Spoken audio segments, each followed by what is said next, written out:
বিসমিল্লাহির রহমানির রহিম। মক্কার আকাশ তখন নিকষ কালো অন্ধকারে ঢাকা। মরুভূমির লু হাওয়া যেন আগুনের হলকার মতো শরীরে বিঁধছিল। কিন্তু মক্কার এক বিশেষ যুবকের বুকের ভেতর যে আগুন জ্বলছিল, তার কাছে মরুভূমির এই উত্তাপ ছিল নিতান্তই তুচ্ছ। নিস্তব্ধ রাত, কিন্তু তার পায়ের ভারী আওয়াজে মক্কার অলিগলি যেন কেঁপে উঠছিল। তার হাতে ছিল খোলা তরবারি, যা চাঁদের ক্ষীণ আলোয় হিংস্র সাপের মতো চকচক করছিল।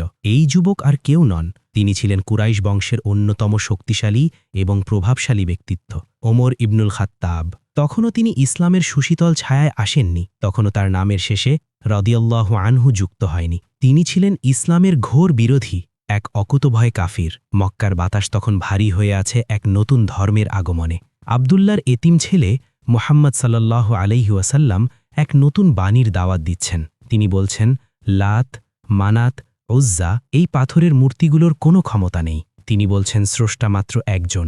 এই কথাগুলো মক্কার সর্দারদের রাতের ঘুম হারাম করে দিয়েছে। আর উমরের জন্য এটি ছিল তার পূর্বপুরুষদের অপমানের শামিল। তার রক্ত টকবক করে ফুটছিল। সেদিন রাতে উমর ঘুমাতে পারছিলেন না, বিছানায় এপাশ ওপাশ করছিলেন। তার চোখের সামনে বারবার ভেসে উঠছিল মক্কার সেই দৃশ্য, যেখানে বাপদাদার ধর্ম ত্যাগ করে কিছু যুবক মুহাম্মদ সাল্লাল্লাহু আলাইহি ওয়াসাল্লামের অনুসারী হচ্ছে। উমরের মনে হল, এই বিভেদ আর সহ্য করা যায় না। মক্কার ঐক্য নষ্টকারী এই ব্যক্তিকে আজই শেষ করে দিতে হবে। তিনি উঠে দাঁড়ালেন, দেয়াল থেকে নামিয়ে নিলেন তার ধারালো তরবারি। কোষমুক্ত করতেই ধাতব এক তীক্ষ্ণ শব্দ হল, যা রাতের নীরবতা ভেঙে খান খান করে দিল। উমর আয়নার দিকে তাকালেন না, কিন্তু তার চোখে তখন কেবলই খুনের নেশা। তিনি বিড়বিড় করে বললেন, আজই সব শেষ হবে। আজই কুরাইশদের এই অপমানের প্রতিশোধ নেব। আরবের মাটিতে আর কোনো দিন কেউ মোহাম্মদের নাম উচ্চারণ করবে না। ঘর থেকে বেরিয়ে এলেন ওমর। মক্কার রাস্তাঘাট তখন প্রায় জনশূন্য। দু একটা নেড়ি কুকুর ঘেউ ঘেউ করে উঠল, কিন্তু উমরের রুদ্রমূর্তি দেখে তারাও যেন ভয় পেয়ে ল্যাজ গুটিয়ে পালালো। তার হাঁটার গতি ছিল ঝড়ের মতো, প্রতিটি পদক্ষেপে মাটির ধূলিকণা উঠছিল। তার গন্তব্য ছিল সুনির্দিষ্ট। তিনি জানতেন না যে এই রাতটি তার জীবনের শেষ অন্ধকার রাত হতে চলেছে। তিনি জানতেন না যে তিনি যাকে হত্যা করতে যাচ্ছেন, সেই মানুষটিই হবেন তার জীবনের সবচেয়ে প্রিয় মানুষ। তিনি জানতেন না যে আল্লাহ সুবহানাহু ওয়া তাআলা আরশে আজিম থেকে তার জন্য কি ফয়সালা লিখে রেখেছেন। রাস্তার মোড়ে হঠাৎ থমকে দাঁড়ালেন ওমর। দূরে কাবার গিলাফ বাতাসে দুলছে। জাহিলিয়াতের অন্ধকারেও কাবাঘর এক অদ্ভুত গাম্ভীর্য নিয়ে দাঁড়িয়ে আছে। উমর কাবার দিকে তাকিয়ে মনে মনে শপথ নিলেন, হে কাবার রব। তিনি তখনও লাত উজ্জার কসম হাঁচ্ছিলেন, আজ যদি আমি মোহাম্মদকে হত্যা না করি, তবে আমি খাত্তাবের সন্তান নই। কিন্তু উমরের মনের গহীনে কি কোথাও একটু খটকা ছিল? কেন মুহাম্মদ সাল্লাল্লাহু আলাইহি ওয়াসাল্লাম এত অত্যাচার সহ্য করেও এক আল্লাহর কথা বলে যাচ্ছেন? কেন তার অনুসারীরা গরম বালুতে পিঠ পুড়িয়েও আহাদ আহাদ বা এক এক বলে চিৎকার করে? না, এই চিন্তাগুলোকে প্রশ্রয় দেওয়ার সময় নয়। ওমর মাথা ঝাঁকিয়ে সমস্ত দ্বিধা দূর করে দিলেন। তার মুষ্টি তরবারির হাতলে আরও শক্ত হল। তিনি হাঁটতে শুরু করলেন সাফা পাহাড়ের দিকে। শুনেছি মুহাম্মদ সাল্লাল্লাহু আলাইহি ওয়াসাল্লাম এবং তার সঙ্গীরা এখন দারুল আরকামে গোপন বৈঠকে মিলিত হন। উমরের চোখ দিয়ে যেন আগুনের স্ফুলিঙ্গ বের হচ্ছিল। তিনি যখন বাজারের পাশ দিয়ে যাচ্ছিলেন, তখন বাতাসের শোঁ শোঁ আওয়াজ যেন তাকে সতর্ক করছিল, থামো উমর, তুমি জানো না তুমি কার বিরুদ্ধে তরবারি তুলেছ।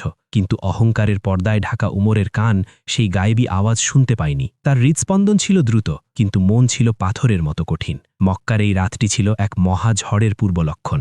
এমন এক ঝড় যা মক্কার ইতিহাসকে চিরতরে বদলে দেবে। উমর ভাবছিলেন তিনি ইসলামের প্রদীপ নেভাতে যাচ্ছেন, কিন্তু তিনি জানতেন না যে তিনি নিজেই সেই প্রদীপের আলোয় আলোকিত হতে যাচ্ছেন। হঠাৎ পথের মধ্যে একটা ছায়া তার পথ রোধ করল। উমর চমকে উঠলেন। এত রাতে কে তার সামনে দাঁড়ানোর সাহস করে? তরবারি উঁচিয়ে উমর গর্জন করে উঠলেন, কে ওখানে? সরে দাঁড়াও, নতুবা এই তরবারি তোমার রক্ত পান করবে। ছায়াটি ধীরে ধীরে আলোর নিচে এলো। এটি ছিল তার গোত্রেরই এক লোক, নোয়াইম ইবনু আবদুল্লাহ। নোয়াইম ছিলেন একজন গোপন মুসলিম। উমরের এই রাগান্বিত রূপ দেখে নোয়াইমের বুক কেঁপে উঠল।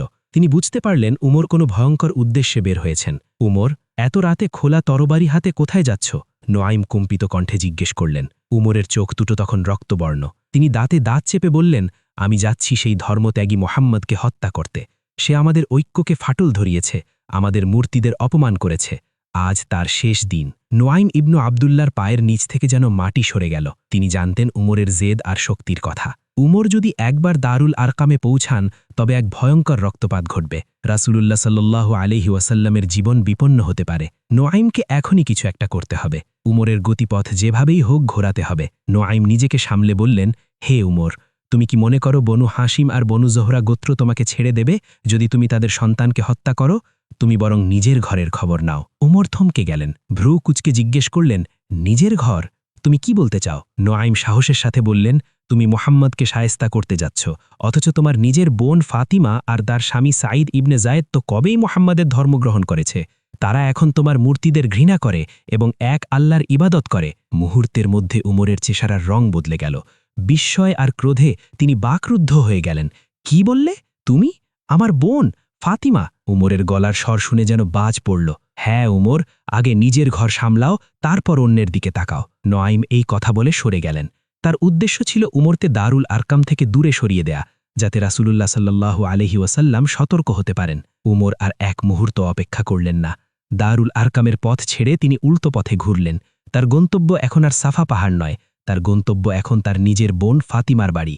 তার ক্রোধ এখন বহুগুণ বেড়ে গেছে। নিজের রক্ত যদি আমার সাথে বিশ্বাসঘাতকতা করে, তবে আগে সেই রক্তের বিচার হবে, উমর মনে মনে বললেন। রাতের নিস্তব্ধতা ভেঙে উমরের দৌড়ানোর শব্দ শোনা যাচ্ছে। তার হৃদয় তখন তোলপাড়, এক অদ্ভুত উত্তেজনা আর রাগে কাঁপছেন। কিন্তু তিনি জানতেন না যে বোনের বাড়িতে তার জন্য অপেক্ষা করছে এমন এক অলৌকিক সুর, যা তরবারির ধারকেও হার মানাবে। মক্কার সেই রাতটি ছিল উমরের জন্য এক পরীক্ষার রাত, আর দর্শকদের জন্য এটি ছিল এক শ্বাসবৃদ্ধকর অধ্যায়ের শুরু। উমর ছুটছেন, কিন্তু তিনি কি জানেন তিনি আসলে কার দিকে ছুটছেন? প্রিয় বন্ধুরা, আমাদের এই ভিডিওগুলো মুসলিম, হিন্দু, খ্রিস্টান, বৌদ্ধ সব ধর্মের লোক দেখে থাকেন। আপনি কোন ধর্মের অনুসারী কমেন্ট করে জানিয়ে দিন। আপনি যদি মুসলিম হয়ে থাকেন, ভিডিওতে একটা লাইক দিয়ে শেয়ার করে দিন। এখনও যারা আমাদের চ্যানেল সাবস্ক্রাইব করেন নাই, চ্যানেলটি সাবস্ক্রাইব করে দিন।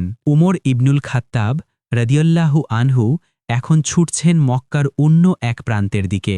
কিছুক্ষণ আগেও তার গন্তব্য ছিল সাফা পাহাড়ের পাদদেশে অবস্থিত দারুল আরকাম, যেখানে বিশ্বনবী মুহাম্মদ সাল্লাল্লাহু আলাইহি ওয়াসাল্লাম সাহাবীদের নিয়ে অবস্থান করছিলেন। কিন্তু নুয়াইম ইবনে আবদুল্লার সেই একটি বাক্য, আগে নিজের ঘর সামলাও, উমরের গন্তব্য এবং চিন্তার জগৎকে ওলটপালট করে দিয়েছে। তার বোন ফাতিমা বিনতে খাত্তাব রাদিয়াল্লাহু আনহা এবং ভগ্নিপতি সাঈদ ইবনে জায়েদ রাদিয়াল্লাহু আনহু নাকি পৈতৃক ধর্ম ত্যাগ করেছেন।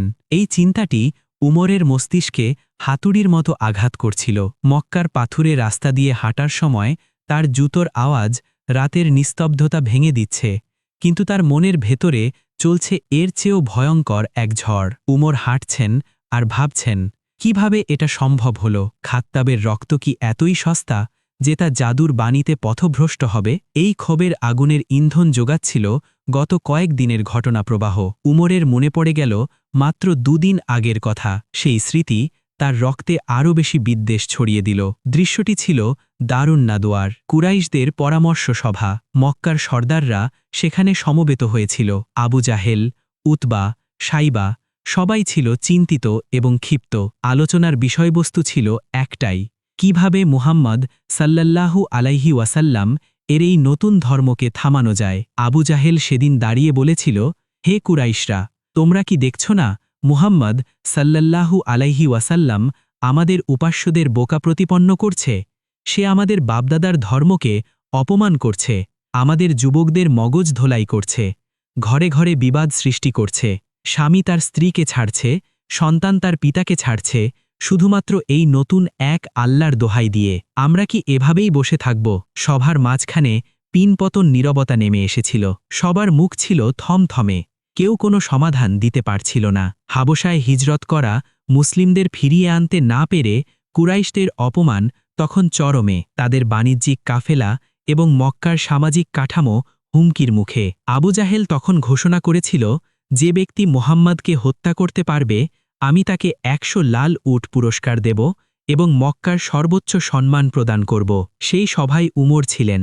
তিনি দেখেছিলেন কুরাইশ নেতাদের অসহায়ত্ব। একজন বীর হিসাবে এই অসহায়ত্ব তার পৌরুষে আঘাত করেছিল। তিনি সেদিন দাঁড়িয়ে বজ্রকণ্ঠে বলেছিলেন, এই কাজ আমার খাত্তাবের পুত্রই পারবে কুরাইশদের এই কলঙ্ক মোচন করতে। আজ সেই প্রতিজ্ঞা পালনের পথেই তিনি নেমেছিলেন। 100 লাল উটের লোভ উমরের ছিল না, তার ছিল বংশমর্যাদা আর ঐতিহ্যের অহংকার। কিন্তু পথের মাঝেই নুয়াইমের কথা তাকে থমকে দিয়েছে। যেই মোহাম্মদ সাল্লাল্লাহু আলাইহি ওয়াসাল্লামকে তিনি মক্কার শত্রু মনে করছেন, তার শিক্ষা কি এতটাই শক্তিশালী যে তা উমরের নিজের বোনের ঘরেও প্রবেশ করেছে। উমরের মনে হল বোন ফাতিমা ছোটবেলা থেকেই তার খুব আদরের ছিল, কিন্তু আজ আর কোনো দয়ামায়া নেই। যদি ফাতিমা সত্যিই ধর্মত্যাগী হয়ে থাকে, তবে তার রক্ত দিয়েই আজ আমি এই তরবারি রঞ্জিত করব। এই ভয়ঙ্কর শপথ নিয়ে উমর বোনের বাড়ির গলিতে প্রবেশ করলেন। রাতের এই প্রহরে পাড়াটি একদম শান্ত, কেবল বাতাসের শোঁ শোঁ শব্দ। কিন্তু উমরের বুকের ভেতর তখন হাজারো প্রশ্ন। ইসলামের কি এমন জাদু আছে যা মানুষকে তার পরিবার, সমাজ, এমনকি নিজের জীবনের মায়া ত্যাগ করতে শেখায়? বিলাল রাদিয়াল্লাহু আনহুকে উত্তপ্ত বালুতে পাথর চাপা দিয়ে রাখা হয়, তবুও তিনি আহাদ আহাদ বলেন। সুমাইয়া রাদিয়াল্লাহু আনহাকে বর্ষাবিদ্ধ করে শহীদ করা হয়, তবুও তিনি ঈমান ছাড়েন না। এখন তার নিজের বোনও সেই দলে। এসব ভাবতে ভাবতে উমর পৌঁছে গেলেন ফাতিমা রাদিয়াল্লাহু আনহার বাড়ির দরজার সামনে। মাটির দেয়াল ঘেরা ছোট্ট বাড়ি, ভেতরে টিমটিমে প্রদীপের আলো জ্বলছে। উমর দরজায় করাঘাত করার জন্য হাত তুললেন, কিন্তু ঠিক সেই মুহূর্তে ভেতর থেকে ভেসে আসা এক অস্ফুট আওয়াজ তার হাতকে থামিয়ে দিল। এটি কোনো সাধারণ কথাবার্তা নয়, এটি কোনো গানের সুরও নয়, এটি এক অদ্ভুত আবৃত্তি, ছান্দিক, গম্ভীর আর অতিপ্রাকৃত এক সুর। ভেতরে তখন প্রখ্যাত সাহাবী খাব্বাব ইবনুল আরাত রাদিয়াল্লাহু আনহু ফাতিমা এবং সাঈদকে রাদিয়াল্লাহু আনহুমা কুরআন শিক্ষা দিচ্ছিলেন। তিনি তাদের শোনাচ্ছিলেন আসমানি ওহি। উমর দরজার গায়ে কান পাতলেন, তার নিঃশ্বাস ভারী হয়ে আসছিল। ভেতরে পাঠ করা হচ্ছিল সূরা তহা। তহা, আমি আপনার প্রতি কুরআন এই জন্য অবতীর্ণ করিনি যে আপনি কষ্টে পতিত হবেন, বরং এটি তার জন্য উপদেশ যে ভয় করে। সূরা তহা 1-3। উমর আরবি ভাষার পণ্ডিত ছিলেন।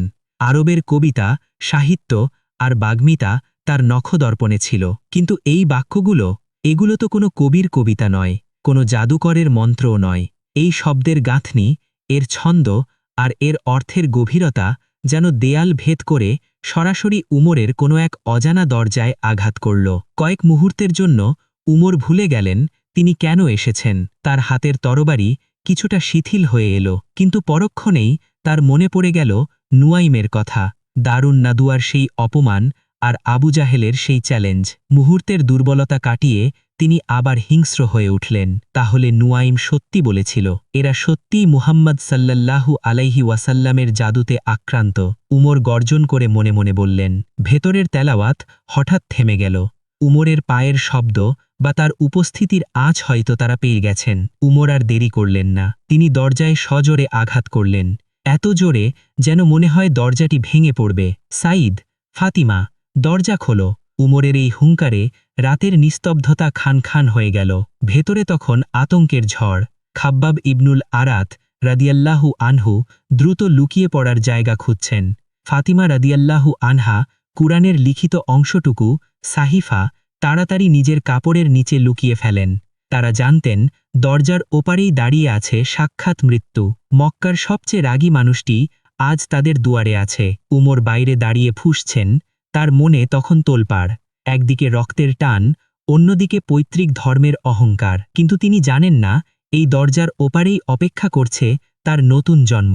যে তরবারি তিনি আজ হত্যার জন্য এনেছেন, সেই তরবারিই কি ভবিষ্যতে ইসলামের ঢাল হয়ে উঠবে? ফাতিমা বিনতে খাত্তাব রাদিয়াল্লাহু আনহায়ের দরজার ওপর উমরের প্রতিটি করাঘাত যেন মৃত্যুর পরোয়ানার মতো শোনাত। দরজার ওপাশে তখন আতঙ্কের হিমশীতল স্রোত। খাব্বাব ইবনুল আরাত রাদিয়াল্লাহু আনহু, যিনি এতক্ষণ সুমধুর কণ্ঠে আল্লাহর বাণী শোনাচ্ছিলেন, তিনি দ্রুত বাড়ির পেছনের একটি ছোট প্রকোষ্ঠে বা খাটের নিচে আত্মগোপন করলেন। ফাতিমা রাদিয়াল্লাহু আনহা তড়িঘড়ি করে কোরআনের আয়াত লেখা চামড়ার টুকরোটি, সাহিফা, নিজের উরুর কাছে কাপড়ের ভাঁজে লুকিয়ে ফেললেন। ভেতরের প্রস্তুতি শেষ হতে না হতেই দরজা খোলার শব্দ হল। উমর ঝড়ের বেগে ঘরের ভেতরে প্রবেশ করলেন। তার হাতে তখনও সেই খোলা তরবারি, কপালে চিন্তার ভাঁজ আর চোখে আগ্নেয়গিরির লাভা। ঘরের ভেতরে প্রবেশ করেই তিনি এমনভাবে চারদিকে তাকালেন যেন কোনো শিকারী তার শিকার খুঁজছে। সামনে দাঁড়িয়েছিলেন তার ভগ্নিপতি সাঈদ ইবনে জায়েদ রাদিয়াল্লাহু আনহু। উমরের বিশাল দেহ এবং রুদ্রমূর্তি দেখে সাঈদের বুক কেঁপে উঠলেও তিনি নিজেকে স্থির রাখার চেষ্টা করলেন। উমর সরাসরি সাঈদের চোখের দিকে তাকিয়ে গর্জন করে উঠলেন, সাঈদ, তোমরা কি গুনগুন করছিলে? আমি বাইরে থেকে কিছু একটা পড়ার শব্দ শুনেছি, সেটা কি ছিল? সাইদ ইবনে জায়েদ রাদিয়াল্লাহু আনহু শান্ত স্বরে উত্তর দেওয়ার চেষ্টা করলেন, ও কিছু না উমর, আমরা নিজেদের মধ্যে কথা বলছিলাম। উমর এই উত্তরে সন্তুষ্ট হলেন না, তার সন্দেহ এখন বিশ্বাসে পরিণত হয়েছে। তিনি চিৎকার করে বললেন, মিথ্যা বলো না, আমি সব শুনেছি, আর আমি এটাও শুনেছি যে তোমরা বাপ-দাদার ধর্ম ত্যাগ করে সেই ধর্মত্যাগী মুহাম্মদ সাল্লাল্লাহু আলাইহি ওয়াসাল্লামের অনুসারী হয়েছ। তোমরা কি লাত ও উজ্জাকে অস্বীকার করছ? সাঈদ রাদিয়াল্লাহু আনহু তখন সাহসের সাথে বললেন, হে উমর, সত্য যদি তোমার ধর্মের বাইরে অন্য কোথাও থাকে তবে সেটা গ্রহণ করতে দোষ কোথায়? এই কথাটি ছিল বারুদে আগুন দেওয়ার মতো। উমরের ধৈর্যের বাঁধ ভেঙে গেল। তার নিজের পরিবারের সদস্য তার সামনে দাঁড়িয়ে তার ধর্মের বিরোধিতা করছে, এ তিনি কিছুতেই মেনে নিতে পারলেন না। মুহূর্তের মধ্যে উমর সাঈদ ইবনে জায়েদ রাদিয়াল্লাহু আনহুর ওপর ঝাঁপিয়ে পড়লেন। তিনি সাঈদের দাড়ি ও কলার চেপে ধরলেন এবং তাকে সজোরে মাটিতে আছাড় মারলেন। উমর তখন শারীরিক শক্তিতে মক্কার অন্যতম পালোয়ান। সাঈদ তার নিচে পড়ে গিয়ে নিজেকে ছাড়ানোর চেষ্টা করছিলেন, কিন্তু উমরের শক্তির কাছে তিনি ছিলেন অসহায়। উমর তাকে কিল ঘুষি মারতে শুরু করলেন। তার আক্রোশ দেখে মনে হচ্ছিল তিনি সাঈদকে মেরেই ফেলবেন। স্বামীর এই করুণ অবস্থা দেখে ফাতিমা বিনতে খাত্তাব রাদিয়াল্লাহু আনহা আর স্থির থাকতে পারলেন না। তিনি দৌড়ে এসে উমরের হাত জাপটে ধরলেন এবং স্বামীকে বাঁচানোর চেষ্টা করলেন। তিনি চিৎকার করে বললেন, উমর, ছাড়ো তাকে, আল্লাহর দোহাই, তাকে মেরো না। কিন্তু উমর তখন হিতাহিত জ্ঞানশূন্য। রাগের মাথায় তিনি খেয়ালই করলেন না যে কে তাকে বাধা দিচ্ছে। তিনি সজোরে এক ধাক্কা দিলেন এবং তার হাত দিয়ে একটি শক্ত আঘাত করলেন বাধাদানকারীর মুখে। চুপ করো! উমরের হুঙ্কারের সাথে সাথে একটি চড় বা আঘাতের শব্দ হল। ফাতিমা রাদিয়াল্লাহু আনহা ছিটকে গিয়ে দূরে পড়লেন। উমরের হাতের আংটি বা শক্ত হাতের আঘাতে ফাতিমার কোমল গাল কেটে গেল। মুহূর্তের মধ্যে ফিঁকি দিয়ে রক্ত বের হতে শুরু করল। রক্ত গড়িয়ে তার গলায় ও কাপড়ে পড়তে লাগল। হঠাৎ ঘরে পিনপতন নীরবতা নেমে এলো। উমর থমকে গেলেন। তার দৃষ্টি পড়ল তার বোনের দিকে, যে বোনকে তিনি ছোটবেলায় কোলে পিঠে করে মানুষ করেছেন, যে বোন ছিল তার কলিজার টুকরো, আজ তার নিজের হাতে সেই বোনের রক্ত ঝরছে। ফাতিমার ফর্সা চেহারায় লাল রক্তের ধারা এক বিভীষিকাময় দৃশ্যের অবতারণা করল। উমরের হাত থেকে সাঈদ ইবনে জায়েদ ছাড়া পেলেন, কিন্তু উমর আর তাকে মারার জন্য এগোলেন না। তিনি স্তম্ভিত হয়ে বোনের দিকে তাকিয়ে রইলেন। এই রক্ত যেন উমরের ভেতরের পশুবৃত্তিকে এক মুহূর্তের জন্য থামিয়ে দিল। তার শ্বাসপ্রশ্বাস ভারী হয়ে এলো, কিন্তু রাগের আগুনের বদলে সেখানে এখন জায়গা করে নিচ্ছে এক অজানা অনুশোচনা। ফাতিমা রাদিয়াল্লাহু আনহা তখনও মাটিতে বসে আছেন। যন্ত্রণায় তার চোখ ছলছল করছে, কিন্তু তার দৃষ্টিতে কোনো ভয় নেই, আছে এক অদ্ভুত দৃঢ়তা। তিনি মুখের রক্ত মুছে উঠে দাঁড়ালেন। উমরের চোখের দিকে সরাসরি তাকিয়ে তিনি যা বললেন তা মক্কার ইতিহাসে এক অবিস্মরণীয় মুহূর্ত হয়ে রইল। ফাতিমা রাদিয়াল্লাহু আনহা দৃপ্ত কণ্ঠে বললেন, হ্যাঁ উমর, আমরা মুসলিম হয়েছি। আমরা আল্লাহ ও তার রসুল মুহাম্মদ সাল্লাল্লাহু আলাইহি ওয়াসাল্লামের ওপর ঈমান এনেছি। তুমি যা খুশি তাই করো, আমাদের মেরে ফেলো, তবুও আমরা এই সত্য ধর্ম ত্যাগ করব না। ইসলামের নূর আমাদের হৃদয়ে প্রবেশ করেছে, তা তোমার তরবারি দিয়ে বের করা সম্ভব নয়। বোনের এই কথাগুলো উমরের বুকে তীরের মতো বিঁধল। তিনি ভাবলেন, মক্কার নারীরা তো পুরুষের চোখের দিকে তাকিয়ে কথা বলতেও ভয় পায়। আজ আমার বোন আমারই রক্ত ঝরানোর পরেও এত সাহস কোথা থেকে পেল? কি সেই শক্তি যা মৃত্যুর ভয়কেও তুচ্ছ করে দেয়? উমরের ভেতরটা দুমড়ে মুছড়ে যাচ্ছিল। কিছুক্ষণ আগে সেই হিংস্র বাঘের মতো মানুষটি হঠাৎ করেই শান্ত হয়ে গেল। তিনি ক্লান্ত এবং হতাশ ভঙ্গিতে মেঝের ওপর বসে পড়লেন। তার হাতের তরবারিটি পাশে পড়ে রইল। তিনি বোনের দিকে তাকিয়ে নরম সুরে অনেকটা অনুনয়ের মতো করে বললেন, ফাতিমা, তোমরা কিছুক্ষণ আগে যা পড়ছিলে সেই কাগজটা আমাকে দাও। আমি শুধু একবার দেখতে চাই মুহাম্মদ কি নিয়ে এসেছে। আমি কথা দিচ্ছি, আমি পড়ার পর তা ফিরিয়ে দেব। ফাতিমা রাদিয়াল্লাহু আনহা তার ভাইয়ের এই পরিবর্তন লক্ষ্য করলেন। উমরের কণ্ঠে আর সেই আদেশের সুর নেই, আছে কৌতূহল এবং নমনীয়তা। কিন্তু তিনি সাবধানতা অবলম্বন করলেন। তিনি বললেন, ভাই, আমরা তোমার ব্যাপারে শঙ্কিত, তুমি যদি এটা ছিঁড়ে ফেলো। উমর তার দেবদেবীর কসম খেয়ে বললেন, আমি কথা দিচ্ছি, আমি তা নষ্ট করব না, আমি শুধু পড়ে দেখব। ফাতিমা রাদিয়াল্লাহু আনহা তখন বললেন, হে ভাই, তুমি মুশরিক, তুমি অপবিত্র, আর এটি আল্লাহর কালাম। পবিত্রতা ছাড়া এটি স্পর্শ করা যায় না। তুমি আগে গিয়ে গোসল করে এসো, পবিত্র হও, তারপর আমি তোমাকে এটি দেব। উমর, মক্কার সেই অহংকারী বুমর, আজ বোনের আদেশের সামনে মাথা নত করলেন। তিনি কোনো তর্ক করলেন না। তিনি উঠে দাঁড়ালেন এবং গোসল করতে গেলেন। মক্কার ইতিহাসের মোড় ঘুরতে শুরু করেছে। রক্তমাখা সেই মুখ এবং বোনের অকুতভয় ঈমান উমরের হৃদয়ের কঠিন পাথরটি ফাটিয়ে দিয়েছে। এখন অপেক্ষা সেই অলৌকিক বাণীর, যা উমরের জীবনকে চিরতরে বদলে দেবে।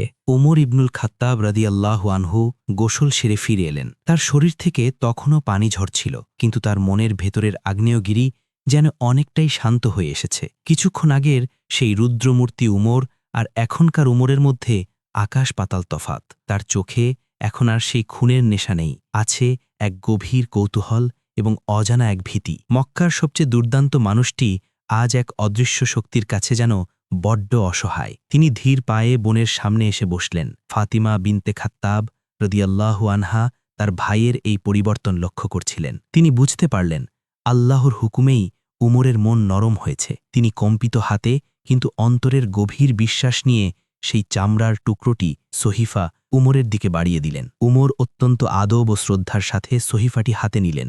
ঘরটি তখন পিন পতন নিস্তব্ধ, কেবল উমরের নিঃশ্বাসের শব্দ শোনা যাচ্ছে। তিনি দৃষ্টি নিবদ্ধ করলেন সেই লিপিগুলোর ওপর। প্রথমেই তার চোখে পড়ল সূচনার বাক্যটি, বিসমিল্লাহির রহমানির রহিম, দয়ামান পরম দয়ালু আল্লাহর নামে। উমর এই বাক্যটি পড়েই থমকে গেলেন। তিনি বিড়বিড় করে বললেন, কতই না পবিত্র এবং সম্মানিত এই নামগুলো। মক্কার দেবদেবীদের নামে তো এমন পবিত্রতা নেই, এমন দয়ার কথা নেই। তাদের নামে আছে কেবল ভয় আর কুসংস্কার, কিন্তু এই নামে আছে প্রশান্তি। এরপর তিনি মূল আয়াতগুলো পড়তে শুরু করলেন। এটি ছিল সূরা তহায়ের শুরুর আয়াতগুলো। উমর আরবি সাহিত্য ও ভাষার অলংকার বুঝতেন। তিনি পড়তে লাগলেন, তহা, আমি আপনার প্রতি কুরআন এই জন্য অবতীর্ণ করিনি যে আপনি কষ্টে পতিত হবেন, বরং এটি তার জন্য উপদেশ যে ভয় করে। সূরা তহা 1-3। পড়ার সাথে সাথে উমরের হৃদয়ে এক অদ্ভুত কম্পন শুরু হল। তিনি ভাবলেন, আমি তো মনে করেছিলাম এই কোরআন মক্কার মানুষের জন্য অভিশাপ,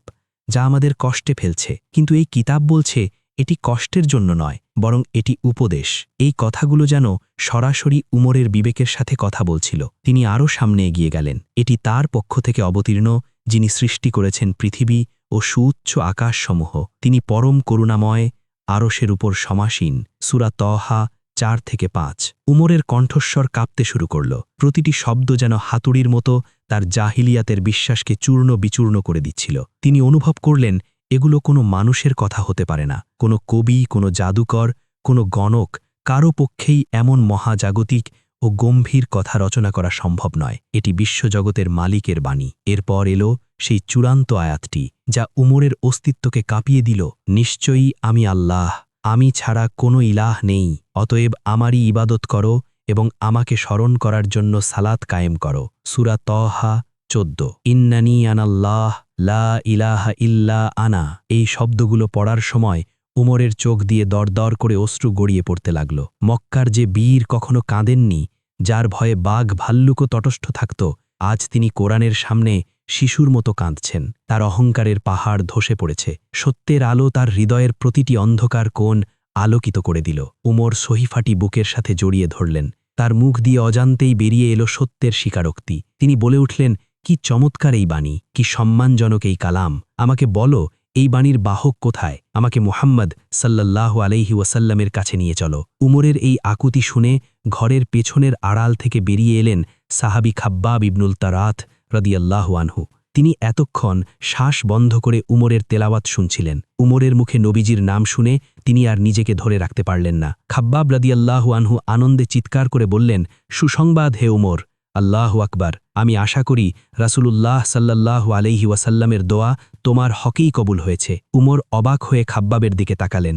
জিজ্ঞেস করলেন, কিসের দোয়া হে খাব্বাব? খাব্বাব রাদিয়াল্লাহু আনহু আবেগে আপ্লুত হয়ে বললেন, গত বৃহস্পতিবার রাতে আমি রাসূলুল্লাহ সাল্লাল্লাহু আলাইহি ওয়াসাল্লামকে দোয়া করতে শুনেছি। তিনি আল্লাহর দরবারে হাত তুলে বলেছিলেন, হে আল্লাহ, মক্কার 2 উমরের মধ্যে উমর ইবনুল খাত্তাব অথবা আমার ইবনুল হিশাম, আবু জাহেল, যাকে তুমি বেশি পছন্দ করো তাকে দিয়ে ইসলামকে শক্তিশালী করো। আমার মনে হচ্ছে আল্লাহ তাআলা আবু জাহেলকে নয়, বরং তোমাকেই কবুল করেছেন হে উমর। নবীজির এই দোয়ার কথা শুনে উমরের শরীর শিউরে উঠল। তিনি বুঝতে পারলেন তার এই পরিবর্তন আকস্মিক নয়, এটি আল্লাহর ইচ্ছা এবং তার প্রিয় হাবিবের দোয়ার ফসল। তিনি আর এক মুহূর্তও দেরি করতে চাইলেন না। যে হাত কিছুক্ষণ আগে তরবারি ধরেছিল হত্যার জন্য, সেই হাত এখন আকুল হয়ে আছে নবীজির হাত স্পর্শ করে বাইয়াত নেবার জন্য। উমর উঠে দাঁড়ালেন। তার চোখে তখনও পানি, কিন্তু চেহারা উজ্জ্বল এক দীপ্তিতে ভাসছে। তিনি বললেন, হে খাব্বাব, আমাকে এক্ষুনি নিয়ে চলো সেই স্থানে যেখানে আমার প্রিয় নবী সাল্লাল্লাহু আলাইহি ওয়াসাল্লাম অবস্থান করছেন। আমি তার কাছে আত্মসমর্পণ করতে চাই। খাব্বাব বললেন, তিনি এখন সাফা পাহাড়ের পাদদেশে দারুল আরকামে সাহাবিদের নিয়ে অবস্থান করছেন। উমর আবার তার তরবারিটি তুলে নিলেন, কিন্তু এবার আর হত্যার উদ্দেশ্যে নয়। এবার এই তরবারি হবে ইসলামের রক্ষক। তিনি বোন ফাতিমা এবং ভগ্নিপতি সাইদের দিকে তাকালেন। তার দৃষ্টিতে ছিল ক্ষমা প্রার্থনার ভাষা। ফাতিমা রাদিয়াল্লাহু আনহা হাসলেন, এক তৃপ্তির হাসি। তার ভাইয়ের এই পানি তার রক্তের দাম মিটিয়ে দিয়েছে। উমর ঘর থেকে বের হলেন। মক্কার রাস্তা তখনও শান্ত, কিন্তু উমরের জগৎ তখন উত্তাল। তিনি ছুটছেন দারুল আরকামের দিকে। তবে এই ছোটা আগের মতো নয়। এটি এক প্রেমিকের ছোটা, যে তার রবের দিকে এবং তার নবীর দিকে ছুটে চলেছে। ফাতিমা বিনতে খাত্তাব রাদিয়াল্লাহু আনহা এর বাড়ি থেকে যখন ওমর ইবনুল খাত্তাব রাদিয়াল্লাহু আনহু বের হলেন, তখন তার হাঁটার ভঙ্গি আর আগের মতো ছিল না। কিছুক্ষণ আগে যে পথে তিনি এসেছিলেন হত্যার নেশা নিয়ে, সেই একই পথ দিয়ে এখন তিনি হাঁটছেন আত্মসমর্পণের ব্যাকুলতা নিয়ে। তার কাঁধে ঝুলছে সেই একই নাঙা তরবারি, কিন্তু সেটির ওজন যেন এখন তার কাছে পাহাড় সম মনে হচ্ছে। এই তরবারি কিছুক্ষণ আগেও ছিল তার অহংকারের প্রতীক, আর এখন মনে হচ্ছে এটি তার জাহিলিয়াতের এক লজ্জাজনক সাক্ষী। মক্কার অলিগলি পেরিয়ে উমর সাফা পাহাড়ের দিকে অগ্রসর হচ্ছিলেন। ভোরের আলো ফুটতে শুরু করেছে। কাবার মিনারগুলো আবছা আলোয় দেখা যাচ্ছে। উমর কাবার দিকে তাকালেন। কাবার চত্বরে সাজানো ৩৬০টি মূর্তির দিকে তার নজর পড়ল। লাত, মানাত, হুবল, যাদের সামনে তিনি সারা জীবন মাথা নত করেছেন। আজ এই মূর্তিদের দেখে তার মনে এক অদ্ভুত ঘৃণার জন্ম হল। তিনি বিড়বিড় করে বললেন, তোমরা কেবলই পাথর, না পারো শুনতে, না পারো দেখতে। অথচ আমরা কত বোকা ছিলাম যে তোমাদের কাছেই সাহায্য চাইতাম, আর সেই এক সত্তা যিনি সব শোনেন তাকে অস্বীকার করতাম। উমরের হৃদয়ে তখন সূরা তহা এর আয়াতগুলো প্রতিধ্বনি তুলছে, নিশ্চয়ই আমি আল্লাহ, আমি ছাড়া কোনো ইলাহ নেই। এই বাণীর শক্তি তাকে চুম্বকের মতো টেনে নিয়ে যাচ্ছে দারুল আরকামের দিকে। দারুল আরকাম সাফা পাহাড়ের পাদদেশে অবস্থিত আরকাম ইবনে আবিল আরকাম রাদিয়াল্লাহু আনহু এর বাড়ি। এটি ছিল ইসলামের প্রথম গোপন দুর্গ। মক্কার কাফিরদের অত্যাচার থেকে বাঁচতে রাসূলুল্লাহ সাল্লাল্লাহু আলাইহি ওয়াসাল্লাম এবং প্রায় ৪০ জন সাহাবী এখানে গোপনে মিলিত হতেন, নামাজ পড়তেন এবং ওহী নিয়ে আলোচনা করতেন। বাইরে উমর যত দ্রুত পায়ে এগোচ্ছিলেন, ভেতরে পরিস্থিতি ছিল ততটাই থমথমে। সাহাবীরা জানতেন না বাইরে কি অলৌকিক ঘটনা ঘটে গেছে। তাদের কাছে উমর মানেই ত্রাস, উমর মানেই ইসলামের শত্রু। বাড়ির দরজার কাছে পৌঁছে উমর ক্ষণিকের জন্য থমকে দাঁড়ালেন। তার বুক ধড়ফড় করছে। কোনো যুদ্ধের ময়দানে তিনি কখনো ভয় পাননি, কিন্তু আজ দোজাহানের সর্দারের সামনে দাঁড়াতে তার হাত পা কাঁপছে। নিজের কৃতকর্মের লজ্জা তাকে কুঁকড়ে দিচ্ছে। তিনি ভাবলেন, আমি কিভাবে তার চোখের দিকে তাকাবো? আমি তো সেই ব্যক্তি যে তাকে মক্কা ছাড়া করতে চেয়েছিল। তবুও ঈমানের টান তাকে স্থির থাকতে দিল না। তিনি দরজায় টোকা দিলেন। ঠক ঠক ঠক। ভেতরে সাহাবীদের আলোচনার গুঞ্জন মুহূর্তেই থেমে গেল। সবাই একে অপরের দিকে তাকাতে লাগলেন। এত সকালে কে হতে পারে? কোনো কাফির কি তাদের গোপন আস্তানার খোঁজ পেয়ে গেল? একজন সাহাবী সাহস করে দরজার ছিদ্র দিয়ে বাইরে উঁকি দিলেন। যা দেখলেন তাতে তার গায়ের রক্ত হিম হয়ে গেল। তিনি ভয়ে কাঁপতে কাঁপতে পেছনে সরে এসে বললেন, ইয়া রাসূলাল্লাহ সাল্লাল্লাহু আলাইহি ওয়াসাল্লাম, সর্বনাশ হয়েছে। দরজার ওপাশে খাত্তাবের পুত্র উমর দাঁড়িয়ে আছে, আর তার কাঁধে ঝুলছে খোলা তরবারি। এই কথা শোনামাত্র ঘরের ভেতর আতঙ্কের ঝড় বয়ে গেল। সাহাবীরা জানেন উমরের তরবারি কতটা ক্ষিপ্র। সবাই ভাবলেন আজ বুঝি শেষ দিন। কেউ কেউ উঠে দাঁড়ালেন আত্মরক্ষার জন্য। কয়েকজন সাহাবী রাসূলুল্লাহ সাল্লাল্লাহু আলাইহি ওয়াসাল্লামকে ঘিরে বৃত্ত তৈরি করলেন, যেন নিজেদের জীবন দিয়ে হলেও নবীজিকে রক্ষা করতে পারেন। কিন্তু সেই আসরে উপস্থিত ছিলেন আরেক সিংহপুরুষ, নবীজির চাচা হামজা ইবনে আব্দুল মুত্তালিব রাদিয়াল্লাহু আনহু। তিনি মাত্র কয়েকদিন আগেই ইসলাম গ্রহণ করেছেন। উমরের আসার খবর শুনে হামজা রাদিয়াল্লাহু আনহু বিন্দুমাত্র বিচলিত হলেন না। তার চোখে জ্বলে উঠল ঈমানি তেজ। হামজা রাদিয়াল্লাহু আনহু সাহাবীদের ভীতি দেখে গম্ভীর স্বরে বললেন, তোমরা ভয় পাচ্ছ কেন? তাকে ভেতরে আসতে দাও। যদি সে ভালো কোনো উদ্দেশ্য নিয়ে আসে তবে আমরা তাকে স্বাগত জানাব, আর যদি সে কোনো খারাপ মতলব নিয়ে আসে তবে আল্লাহর কসম আমি তার তরবারি দিয়েই তার মাথা বিচ্ছিন্ন করে দেব। হামজা রাদিয়াল্লাহু আনহুয়ের এই হুঙ্কার ঘরের পরিবেশকে কিছুটা শান্ত করল। সাহাবীদের মনে সাহস ফিরে এলো। এদিকে দরজার ওপাশে দাঁড়িয়ে ওমর অপেক্ষা করছেন। প্রতিটি সেকেন্ড তার কাছে অনন্তকালের মতো মনে হচ্ছে। তিনি ভাবছেন, তারা কি আমাকে বিশ্বাস করবে? তারা কি আমাকে প্রবেশ করতে দেবে, নাকি আমাকে শত্রু ভেবে ফিরিয়ে দেবে? উমর জানেন না যে তার জন্য ভেতরে হামজা রাদিয়াল্লাহু আনহু অপেক্ষা করছেন। তিনি জানেন না যে স্বয়ং রাসূলুল্লাহ সাল্লাল্লাহু আলাইহি ওয়াসাল্লামের মনে তার জন্য কি আছে। অবশেষে রাসূলুল্লাহ সাল্লাল্লাহু আলাইহি ওয়াসাল্লাম শান্ত কণ্ঠে আদেশ দিলেন, দরজা খুলে দাও, তাকে ভেতরে আসতে দাও। নবীজির আদেশে দরজা খুলে দেওয়া হলো।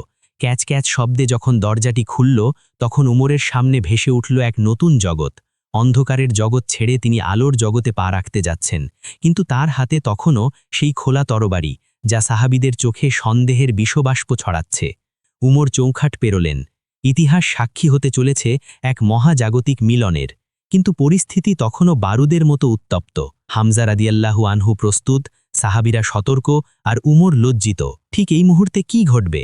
উমর কি তার তরবারি ফেলে দেবেন, নাকি হামজা রাদিয়াল্লাহু আনহু তাকে আক্রমণ করবেন? দারুল আরকামের সেই ছোট্ট ঘরটিতে তখন ইসলামের ইতিহাসের সবচেয়ে নাটকীয় মুহূর্তটি ঘটার অপেক্ষায় রয়েছে। দারুল আরকামের কাঠের দরজাটি যখন পুরোপুরি খুলে গেল, তখন ঘরের ভেতরের আলো এসে পড়ল ওমরের মুখের ওপর। সেই আলোয় উপস্থিত সাহাবীরা এক অদ্ভুত দৃশ্য দেখলেন।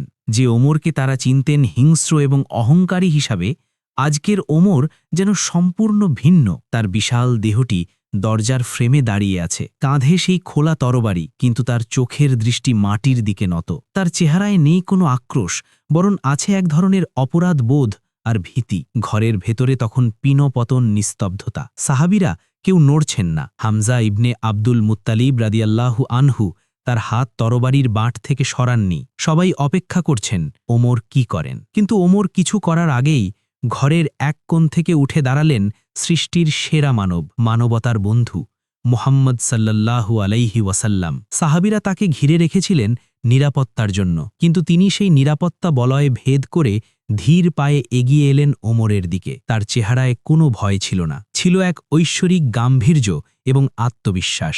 রাসূলুল্লাহ সাল্লাল্লাহু আলাইহি ওয়াসাল্লাম সরাসরি ওমরের সামনে গিয়ে দাঁড়ালেন। ওমর তখনও মাথা নিচু করে আছেন। নবীজি হঠাৎ ওমরের চাদরের জুব্বার কলার এবং তরবারির ফিতাটি শক্ত করে ধরলেন। তার এই ধরা কোনো সাধারণ ধরা ছিল না, এতে ছিল নবুয়তের শক্তি এবং হকের তেজ। তিনি ওমরকে নিজের দিকে সজোরে টান দিলেন। এই আকস্মিক টানে ওমরের মতো পাহাড় সম মানুষটিও যেন কেঁপে উঠল এবং হাঁটু গেড়ে বসার উপক্রম হল। রাসূলুল্লাহ সাল্লাল্লাহু আলাইহি ওয়াসাল্লাম ওমরের চোখের দিকে তাকিয়ে দীর্থহীন কণ্ঠে জিজ্ঞেস করলেন, এ খাত্তাবের পুত্র, তুমি কেন এসেছ? তুমি কি ততক্ষণ পর্যন্ত থামবে না যতক্ষণ না আল্লাহ তোমার ওপর কোনো বিপর্যয় নাজিল করেন? তুমি কি চাও না যে তোমার ওপর আল্লাহ রহমত বর্ষিত হোক? নবীজির এই কণ্ঠস্বর, এই স্পর্শ এবং এই প্রশ্ন ওমরের হৃদয়ের শেষ সংশয়টুকুও ধুয়ে মুছে সাফ করে দিল। ওমর অনুভব করলেন তার সামনে দাঁড়িয়ে থাকা এই মানুষটি কোনো সাধারণ নেতা নন, ইনি আল্লাহ সত্য নবী। তার শরীরের প্রতিটি লোমকূপ দাঁড়িয়ে গেল। যে তরবারি তিনি নবীজিকে হত্যা করার জন্য এনেছিলেন, সেটি তার হাত থেকে খসে মাটিতে পড়ে গেল। ধাতব শব্দে সাহাবীরা চমকে উঠলেন, কিন্তু ওমর সেদিকে ভ্রুক্ষেপও করলেন না। ওমর কাঁপা কাঁপা কণ্ঠে, অশ্রুসজ্জল চোখে নবীজির দিকে তাকালেন। তার গলার স্বর রুদ্ধ হয়ে আসছিল, কিন্তু তিনি সমস্ত শক্তি সঞ্চয় করে বললেন, ইয়া রাসূল আল্লাহ সাল্লাল্লাহু আলাইহি ওয়াসাল্লাম, আমি আল্লাহ বা তার রাসূলের বিরুদ্ধে যুদ্ধ করতে আসিনি। আমি এসেছি আল্লাহ, তার রাসূল এবং আপনি যা কিছু আল্লাহর পক্ষ থেকে নিয়ে এসেছেন তার উপর ঈমান আনার জন্য। এই কথাটি শোনার পর ঘরের বাতাস যেন হালকা হয়ে গেল। সাহাবীরা নিজেদের কানকে বিশ্বাস করতে পারছিলেন না। মক্কার ত্রাস ওমর আজ নবীজির সামনে নতজানু হয়ে ঈমানের ঘোষণা দিচ্ছেন। ওমর তার শাহাদাত আঙুল উঁচু করে মক্কার সমস্ত দেবদেবীকে অস্বীকার করে অত্যন্ত স্পষ্ট এবং বলিষ্ঠ কণ্ঠে ঘোষণা করলেন, আশহাদু আল্লা ইলাহা ইল্লাল্লাহু ওয়াহদাহু লা শারীকা লাহু ওয়া আশহাদু আন্না মুহাম্মাদান আবদুহু ওয়া রাসূলুহু। অর্থাৎ, আমি সাক্ষ্য দিচ্ছি যে আল্লাহ ছাড়া কোনো মাবুদ নেই, তিনি এক, তার কোনো শরিক নেই, এবং আমি আরও সাক্ষ্য দিচ্ছি যে নিশ্চয়ই মুহাম্মদ সাল্লাল্লাহু আলাইহি ওয়াসাল্লাম আল্লাহর বান্দা ও রাসূল। ওমরের এই ঘোষণার সাথে সাথে দারুল আরকামের দেওয়াল কাঁপিয়ে এক সমস্বরের গর্জন উঠল। উপস্থিত সকল সাহাবী, হামজা রাদিয়াল্লাহু আনহু, আবু বকর রাদিয়াল্লাহু আনহু, আলী রাদিয়াল্লাহু আনহু, সবাই একসাথে চিৎকার করে বলে উঠলেন, আল্লাহু আকবার, আল্লাহু আকবার, অর্থাৎ আল্লাহ সর্বশক্তিমান। এই তাকবীর ধ্বনি এতটাই জোরালো ছিল যে তা সাফা পাহাড়ের দেওয়াল ভেদ করে মক্কার অলিগলিতে ছড়িয়ে পড়ল।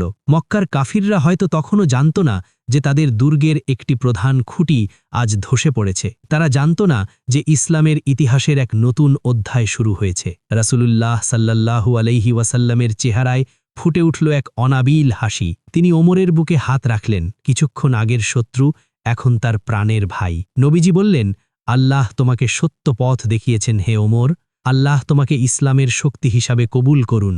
সাহাবীরা এক এক করে এগিয়ে এসে ওমরকে জড়িয়ে ধরতে লাগলেন। যারা কিছুক্ষণ আগেই তাকে হত্যা করার জন্য প্রস্তুত ছিলেন, তারাই এখন তাকে ভাই বলে বুকে টেনে নিচ্ছেন। ওমরের চোখ দিয়ে তখন অঝোর ধারায় পানি ঝরছে। এ কান্না অনুশোচনার নয়, এ কান্না প্রাপ্তির। তিনি অন্ধকার থেকে আলোয় এসেছেন, তিনি জাহিলিয়াত থেকে ইসলামে এসেছেন। ওমর রাদিয়াল্লাহু আনহু তখন নবীজিকে একটি প্রশ্ন করলেন, যা প্রমাণ করল ইসলাম গ্রহণের সাথে সাথে তার ভেতরের তেজ এখন সত্যের পক্ষে কাজ করতে শুরু করেছে। তিনি বললেন, ইয়া রাসূল আল্লাহ সাল্লাল্লাহু আলাইহি ওয়াসাল্লাম, আমরা কি হকের ওপর নেই? আমাদের জীবন আর মৃত্যু কি সত্যের জন্য নয়? নবীজি উত্তর দিলেন, অবশ্যই হে ওমর, সেই সত্তার কসম যার হাতে আমার প্রাণ, তোমরা সত্যের ওপর আছো, চাই তোমরা জীবিত থাকো বা মৃত। ওমর তখন দাঁড়িয়ে গেলেন। তার পুরনো গাম্ভীর্য আবার ফিরে এলো, কিন্তু এবার ইসলামের জন্য। তিনি বললেন, তাহলে কেন আমরা গোপনে ইবাদত করব? কেন আমরা দারুল আরকামে লুকিয়ে থাকব? সেই সত্তার কসম যিনি আপনাকে সত্যসহ পাঠিয়েছেন, আজ থেকে আমরা আর গোপনে থাকব না। আমরা আজই প্রকাশ্যে কাবার চত্বরে গিয়ে সালাত আদায় করব। মক্কার মাটি আবার কাঁপতে শুরু করবে, কিন্তু এবার ভয় নয়, ঈমানের তেজে। ওমর ইবনুল খাত্তাব রাদিয়াল্লাহু আনহুর ইসলাম গ্রহণ শুধু একটি ব্যক্তিগত ঘটনা ছিল না, এটি ছিল ইসলামের প্রকাশ্য বিজয়ের সূচনা। দারুল আরকামের বদ্ধ ঘরে তখন এক নতুন আবহাওয়ার জন্ম হয়েছে। কিছুক্ষণ আগেও সেখানে ছিল চাপা আতঙ্ক আর সতর্কতার ছায়া, কিন্তু এখন সেখানে বইছে বিজয়ের বাতাস। উমর ইবনুল খাত্তাব রাদিয়াল্লাহু আনহু এর ইসলাম গ্রহণ যেন সাহাবীদের শিরদাঁড়া শক্ত করে দিয়েছে। এতদিন যারা কাফিরদের ভয়ে ফিসফিস করে কথা বলতেন, আজ তারা ওমরের তেজোদ্দীপ্ত কথা শুনে অনুভব করলেন লুকিয়ে থাকার দিন শেষ। উমর রাদিয়াল্লাহু আনহু রাসূলুল্লাহ সাল্লাল্লাহু আলাইহি ওয়াসাল্লামের সামনে দাঁড়িয়ে বিনীত কিন্তু দৃঢ় কণ্ঠে বললেন, ইয়া রাসূল আল্লাহ, আমরা কেন লুকিয়ে থাকব? লাত উজ্জার অনুসারীরা যদি প্রকাশ্যে তাদের মূর্তির পূজা করতে পারে, তবে বিশ্বজাহানের রাবের ইবাদত কেন গোপনে হবে? আল্লাহর কসম, আমি ইসলাম গ্রহণের আগে যেভাবে কুফরির পক্ষে সরব ছিলাম, এখন থেকে ইসলামের পক্ষে তার চেয়েও বেশি সরব থাকব। রাসূলুল্লাহ সাল্লাল্লাহু আলাইহি ওয়াসাল্লাম ওমরের এই উদ্দীপনা দেখে সম্মতি দিলেন। তিনি বুঝতে পারলেন আল্লাহ তাআলা ওমরের মাধ্যমে ইসলামকে ইজ্জত দান করেছেন। তিনি সাহাবীদের বের হওয়ার নির্দেশ দিলেন। এরপর ইসলামের ইতিহাসে এক অভূতপূর্ব দৃশ্য রচিত হল। যেই মুসলমানরা এতদিন একা বা দু একজন করে গোপনে চলাফেরা করতেন, আজ তারা কাতারবদ্ধ হলেন। রাসূলুল্লাহ সাল্লাল্লাহু আলাইহি ওয়াসাল্লাম মুসলমানদের দুটি সারিতে ভাগ করে দিলেন। এক সারির নেতৃত্বে থাকলেন আল্লাহর সিংহ বীর কেশরী হামজা ইবনে আব্দুল মুত্তালিব রাদিয়াল্লাহু আনহু, আর দ্বিতীয় সারির নেতৃত্বে থাকলেন সদ্য ইসলাম গ্রহণ করা ওমর ইবনুল খাত্তাব রাদিয়াল্লাহু আনহু। এই দুই বীরের মাঝখানে সুরক্ষিত হয়ে চলতে লাগলেন দুর্বল ও নির্যাতিত সাহাবীরা। দারুল আরকামের দরজা খুলে গেল। প্রায় ৪০ জন মুসলমানের এই ছোট কাফেলাটি যখন মক্কার রাস্তায় পা রাখল, তখন দুপুরের কড়া রোদ তাদের উপর পড়ছিল, কিন্তু তাদের চেহারার নূর সূর্যের আলোকেও ম্লান করে দিচ্ছিল। মক্কার রাজপথ দিয়ে এই মিছিল এগিয়ে চলল কাবার দিকে। তাদের পায়ের আওয়াজ ছিল সুশৃঙ্খল এবং ভারী। আল্লাহু আকবার, আল্লাহু আকবার ধ্বনিতে মক্কার আকাশ বাতাস প্রকম্পিত হতে লাগল। মক্কার লোকেরা ঘর থেকে বেরিয়ে এলো। তারা অবাক হয়ে দেখল এই দৃশ্য। এতদিন যাদের তারা চাবুক পেটা করেছে, আজ তারা মাথা উঁচু করে হাঁটছে। আর তাদের সামনে কে? তাদের সামনে মক্কার দুই বাঘ হামজা এবং ওমর। কুরাইশ নেতারা তখন কাবার চত্বরে হাতিমে বসে আড্ডা দিচ্ছিল। আবু জাহল, উতবা, সাইবা সবাই অপেক্ষা করছিল সুসংবাদের জন্য। তারা ভাবছিল ওমর নিশ্চয়ই কোনো ভালো খবর নিয়ে ফিরবে, হয়তো মুহাম্মাদের হত্যা বা বন্দিত্বের খবর। হঠাৎ দূরে ধুলো উঠতে দেখে তারা কৌতূহলী হয়ে উঠল। কিন্তু মিছিলটি যখন কাছে এলো, তখন কুরাইশ নেতাদের চোখ ছানা বড়া হয়ে গেল। তারা দেখল এক লাইনের সামনে হামজা, আরেক লাইনের সামনে ওমর, আর তাদের পেছনে সাহাবীরা বীর দর্পে হাঁটছেন। আবু জাহালের মুখ মুহূর্তেই ফ্যাকাশে হয়ে গেল। তার হাত থেকে হয়তো অজান্তেই লাঠি পড়ে গেল। সে বিশ্বাস করতে পারছিল না যে ওমরকে সে সকালে তরবারি দিয়ে পাঠিয়েছিল ইসলামের আলো নেভাতে, সেই ওমরই এখন ইসলামের মশাল বহন করছে। মিছিলটি কাবার চত্বরে প্রবেশ করল। কুরাইশরা স্তব্ধ হয়ে তাকিয়ে রইল। কেউ টু শব্দটিও করার সাহস পেল না, কারণ তারা জানত হামজা এবং ওমর, এই দুজনকে একসাথে মোকাবেলা করার ক্ষমতা গোটা মক্কায় কারও নেই। ওমর রাদিয়াল্লাহু আনহু সোজা কুরাইশ সর্দারদের দিকে এগিয়ে গেলেন। আবু জাহাল কাঁপা কাঁপা গলায় জিজ্ঞাসা করল, হে ওমর, এসব কি হচ্ছে? তুমি না গিয়েছিলে? ওমর তার চোখের দিকে তাকিয়ে বজ্র কণ্ঠে বললেন, হ্যাঁ, আমি গিয়েছিলাম, আর আমি সত্য নিয়ে ফিরে এসেছি। আমি সাক্ষ্য দিচ্ছি আল্লাহ ছাড়া কোনো মাবুদ নেই এবং মুহাম্মদ আল্লাহর রাসূল।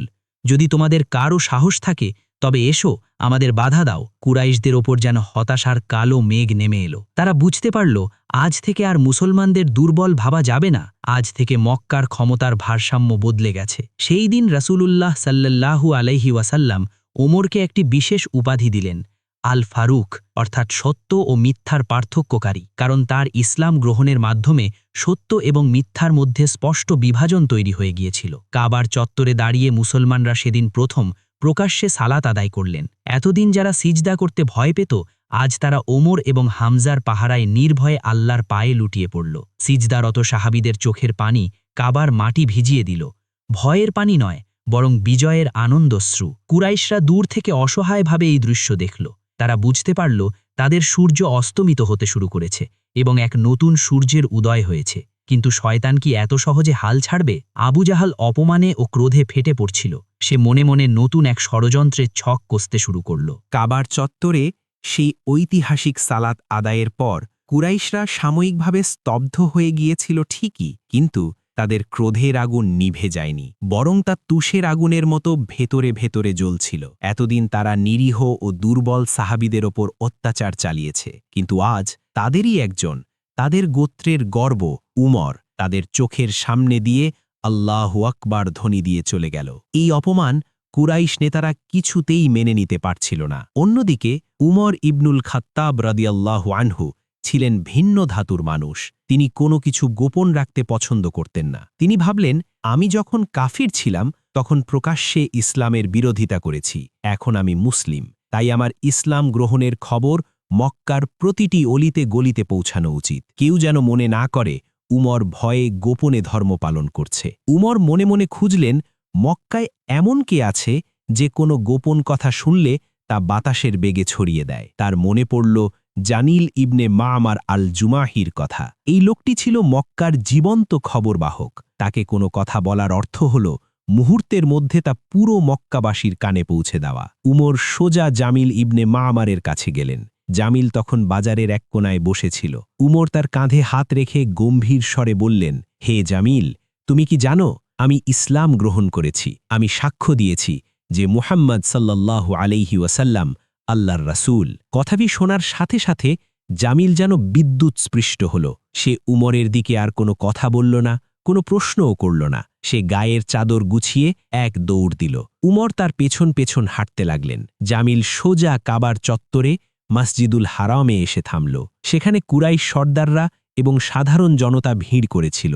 জামিল গায়ের সর্বশক্তি দিয়ে চিৎকার করে উঠল, হে কুরাইশরা, শুনে রাখো, খাত্তাবের পুত্র উমর ধর্মত্যাগী অর্থাৎ সাব্বি হয়েছে। সে আমাদের বাপদাদার ধর্ম ছেড়ে দিয়েছে। উমর তখন জামিলের পেছনেই দাঁড়িয়েছিলেন। তিনি জামিলের কথা শুনে গর্জন করে উঠলেন, তুমি মিথ্যা বলছ, আমি ধর্মত্যাগী হইনি, আমি ইসলাম গ্রহণ করেছি, অর্থাৎ আসলামতু। আমি সাক্ষ্য দিয়েছি আল্লাহ ছাড়া কোনো মাবুদ নেই এবং মুহাম্মদ সাল্লাল্লাহু আলাইহি ওয়াসাল্লাম আল্লাহর রাসূল। উমরের এই স্বীকারোক্তি ছিল বারুদের স্তূপে আগুনের মতো।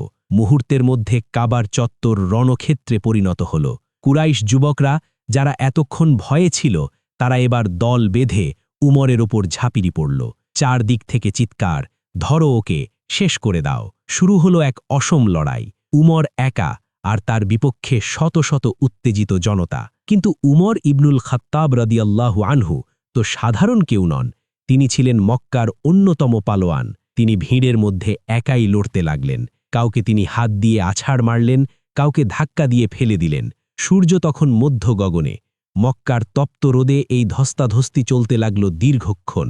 উমর একাই যেন এক সেনাবাহিনী। তিনি লড়ছেন আর চিৎকার করে বলছেন, আল্লাহ ছাড়া কোনো ইলাহ নেই।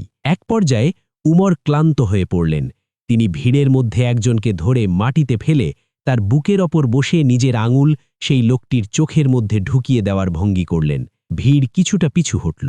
অবশেষে উমর ক্লান্ত হয়ে কাবার চত্বরের একপাশে বসে রইলেন। তার শরীর থেকে ঘাম ঝরছে, কাপড় ধুলোয় মলিন, কিন্তু চোখের দৃষ্টি তখনও বাঘের মতো তীক্ষ্ণ।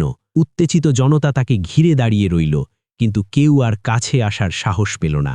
বসে থাকা অবস্থায় উমর কাফিরদের দিকে তাকিয়ে ঐতিহাসিক এক কথা বললেন। তিনি বললেন, হে কুরাইশের দল, তোমরা যা খুশি করো, কিন্তু আল্লাহর কসম, আমরা যদি সংখ্যায় মাত্র ৩০০ জন হতাম, তবে হয় তোমরা এই মক্কা ছেড়ে চলে যেতে, না হয় আমরা তোমাদের বের করে দিতাম। এই ফায়সালা আজই হয়ে যেত। এই কথার মধ্যে এমন এক আত্মবিশ্বাস ছিল যে কাফিররা ভড়কে গেল। তারা বুঝতে পারল উমর একা হলেও তার পেছনের ঈমানী শক্তি তাকে অপরাজেয় করে তুলেছে। ঠিক সেই মুহূর্তে ভিড় ঠেলে এক বয়োজ্যেষ্ঠ এবং সম্মানিত ব্যক্তি এগিয়ে এলেন। তিনি ছিলেন আল আস ইবনুল ওয়াইল, অর্থাৎ আমর ইবনুল আসের পিতা। তিনি মক্কার অন্যতম প্রভাবশালী নেতা। তিনি ভিড় দেখে জিজ্ঞেস করলেন, এখানে কি হচ্ছে? লোকেরা বলল, উমর ধর্মত্যাগী হয়েছে। আল আস ইবনুল ওয়াইল উমরের দিকে তাকালেন, তারপর জনতার দিকে তাকিয়ে ধমক দিয়ে বললেন, তাতে কি হয়েছে? একজন মানুষ নিজের পছন্দমতো ধর্ম বেছে নিয়েছে। তোমরা কি মনে করো বানু আদি গোত্র, অর্থাৎ উমরের বংশ, এত সহজে তাদের সন্তানকে তোমাদের হাতে তুলে দেবে? সরে যাও সবাই। আল আসের এই কথায় এবং উমরের গোত্রের ভয়ে জনতা ধীরে ধীরে ছত্রভঙ্গ হয়ে গেল। উমর উঠে দাঁড়ালেন, ঝেড়ে ফেললেন গায়ের ধুলো। তিনি কোনো মানুষের দয়ায় নয়, বরং আল্লাহর উপর ভরসা করে এবং নিজের সাহসে এই পরীক্ষায় উত্তীর্ণ হলেন। মক্কার মানুষ সেদিন দেখল ইসলামের জন্য রক্ত দিতে এবং রক্ত ঝরাতে উমর বিন্দুমাত্র কুণ্ঠিত নন। এই ঘটনা মক্কার ঘরে ঘরে এক গভীর বার্তা পৌঁছে দিল। ইসলাম আর কোনো গোপন বিষয় নয়, এটি এখন এক অপ্রতিরোধ্য শক্তি। উমর ধীর পায়ে বাড়ির পথ ধরলেন, কিন্তু তার মনের মধ্যে তখন পরবর্তী পরিকল্পনার ছক। ইসলামকে মক্কার বুকে আরও শক্তিশালী করতে হবে। মক্কার বাতাস তখন বিচ্ছেদের বেদনায় ভারী, আবার একই সাথে নতুন এক আশার আলোয় উদ্ভাসিত। রাসূলুল্লাহ সাল্লাল্লাহু আলাইহি ওয়াসাল্লাম সাহাবীদের নির্দেশ দিয়েছেন মদিনায় তৎকালীন ইয়াসরিবে হিজরত করার জন্য। কিন্তু এই হিজরত কোনো আনন্দ ভ্রমণ ছিল না, এটি ছিল এক মরণপণ যাত্রা। কুরাইশরা তখন হিংস্র হায়েনার মতো ওত পেতেছিল। কোনো মুসলমানকে মক্কা ছেড়ে যেতে দেখলেই তারা বন্দী করত, নির্মম নির্যাতন চালাত অথবা হত্যা করত। তাই সাহাবীরা মক্কা ত্যাগ করছিলেন অত্যন্ত গোপনে, কেউ গভীর রাতে, কেউ বা ছদ্মবেশে। স্বামী তার স্ত্রীকে রেখে, পিতা তার সন্তানকে না জানিয়ে অত্যন্ত সন্তর্পণে মরুভূমির বুক চিরে মদিনার পথে পা বাড়াচ্ছিলেন। সবার মনে একটাই ভয়, পাছে কুরাইশরা টের পায়। কিন্তু মক্কায় একজন মানুষ ছিলেন যার অভিধানে ভয় বা লুকোচুরি শব্দগুলোর কোনো স্থান ছিল না। তিনি হলেন উমর ইবনুল খাত্তাব রাদিয়াল্লাহু আনহু। তিনি সিদ্ধান্ত নিলেন তিনি হিজরত করবেন, কিন্তু চোরের মতো পালিয়ে নয়। তিনি যাবেন রাজার মতো বুক ফুলিয়ে, দিনের আলোয়, কারণ তিনি বিশ্বাস করতেন হকের পথের পথযাত্রীদের ভয় পাওয়ার কিছু নেই। সেদিন ছিল এক তপ্ত দুপুর, সূর্য তখন ঠিক মাথার ওপরে। উমর রাদিয়াল্লাহু আনহু যুদ্ধের সাজে সজ্জিত হলেন। কোমরে ঝোলানো তার সেই বিখ্যাত তরবারি, পিঠে তুন ভর্তি ধারালো তীর, হাতে শক্ত ধনুক এবং বল্লম। তার চেহারা ছিল ইস্পাতের মতো কঠিন। তিনি তার বাড়ি থেকে বের হয়ে সোজা কাবার দিকে রওনা হলেন। কাবার চত্বরে তখন কুরাইশ সর্দাররা গোল হয়ে বসে আলোপ করছিল। তাদের আলোচনার বিষয় ছিল মুসলমানদের গোপন হিজরত ঠেকানো। হঠাৎ তাদের কথার মাঝখানে ছেদ পড়ল। সবার দৃষ্টি নিবদ্ধ হল একদিকে। তারা দেখল উমর ইবনুল খাত্তাব ধীর পায়ে সিংহের মতো দুর্দন্ত প্রতাকে কাবার দিকে এগিয়ে আসছেন। কুরাইশ নেতাদের গলার স্বর নিচু হয়ে গেল। সবার মনে এক অজানা আতঙ্ক। উমর কি যুদ্ধ করতে আসছেন? কিন্তু উমর তাদের দিকে তাকালেন না। তিনি সোজা কাবা ঘরের কাছে গেলেন। অত্যন্ত শান্ত ও ধীরস্থিরভাবে তিনি কাবার চারপাশ দিয়ে ৭ বার তাওয়াফ করলেন। তার তাওয়াফের প্রতিটি পদক্ষেপে যেন মক্কার মাটি কেঁপে উঠছিল। তাওয়াফ শেষ করে তিনি মাকামে ইব্রাহিমের পেছনে গিয়ে ২ রাকাত সালাত আদায় করলেন। তার সেজদা ছিল দীর্ঘ এবং ধীরস্থির। আশেপাশের কাফিররা শ্বাসরুদ্ধ হয়ে এই দৃশ্য দেখছিল, কিন্তু কেউ তাকে বাধা দেওয়ার সাহস পেল না। সালাত শেষ করে উমর উঠে দাঁড়ালেন। তিনি কুরাইশ নেতাদের সেই জটলার দিকে এগিয়ে গেলেন। একে একে সবার চোখের দিকে তাকালেন। তার দৃষ্টিতে ছিল আগুনের ফুলকি। উমর তখন বজ্রকণ্ঠে বললেন, তোমাদের চেহারাগুলো কদাকার হোক, আল্লাহ তোমাদের লাঞ্ছিত করুন। তোমরা কি ভাবছ আমি পালিয়ে যাব? এরপর উমর ইবনুল খাত্তাব রাদিয়াল্লাহু আনহু ইতিহাসের সেই বিখ্যাত চ্যালেঞ্জটি ছুড়ে দিলেন, যা আজও ইসলামের ইতিহাসের পাতায় স্বর্ণাক্ষরে লেখা আছে। তিনি নিজের গায়ের চাদর ঠিক করতে করতে ঘোষণা করলেন, হে কুরাইশের দল, আমি এখন মদিনার উদ্দেশ্যে রওনা হচ্ছি।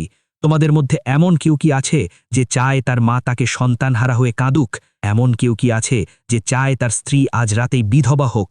অথবা এমন কেউ কি আছে যে চায় তার সন্তানরা এতিম হয়ে পথে পথে ঘুরুক? যদি এমন কেউ থাকো, তাহলে আসো, মক্কার এই উপত্যকার ওপাশে আমার মুখোমুখি হও, আমি সেখানে অপেক্ষা করব।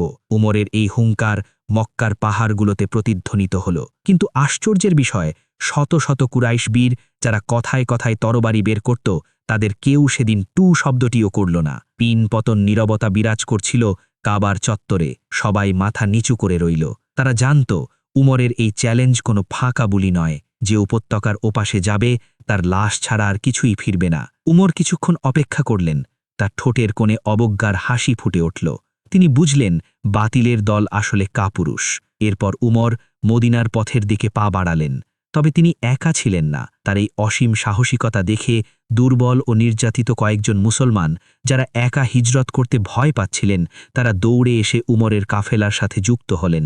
তারা জানলেন এই বাঘের পাহারায় থাকলে দুনিয়ার কোনো শক্তি তাদের স্পর্শ করতে পারবে না। উমর এবং তার সঙ্গীরা মরুভূমির পথ ধরে এগিয়ে চললেন। কুরাইশরা দূর থেকে অসহায়ভাবে তাকিয়ে দেখল। তাদের চোখের সামনে দিয়ে তাদেরই প্রধান শত্রু সদল বলে মক্কা ত্যাগ করছে, অথচ তাদের কিছুই করার নেই। এই ঘটনাটি মক্কাবাসীর মনে এক গভীর দাগ কেটে গেল। তারা বুঝতে পারল ইসলাম শুধু কিছু শ্লোক বা উপাসনা নয়, এটি এমন এক শক্তি যা মানুষকে মৃত্যু ভয় থেকেও মুক্ত করে দেয়। উমরের এই হিজরত ছিল মদিনায় ইসলামের বিজয়ের পতাকার অগ্রিম বার্তা। পথের ধুলো উমরের পায়ে লাগছিল, কিন্তু তার হৃদয় তখন মদিনার স্বপ্নে বিভোর। তিনি যাচ্ছিলেন তার প্রিয় হাবিব সাল্লাল্লাহু আলাইহি ওয়াসাল্লামের শহরে, যেখানে গড়ে উঠবে এক নতুন সভ্যতা। কিন্তু মদিনায় পৌঁছে উমর কি শান্তিতে থাকতে পারবেন, নাকি সেখানে অপেক্ষা করছে নতুন কোনো পরীক্ষা? মদিনার শান্ত জীবনে হঠাৎ যুদ্ধের দামামা বেজে উঠল। দ্বিতীয় হিজরির 17ই রমজান, ইসলামের ইতিহাসে এক ফয়সালার দিন। মদিনা থেকে প্রায় 80 মাইল দূরে বদর নামক প্রান্তরে মুখোমুখি হল দুটি দল।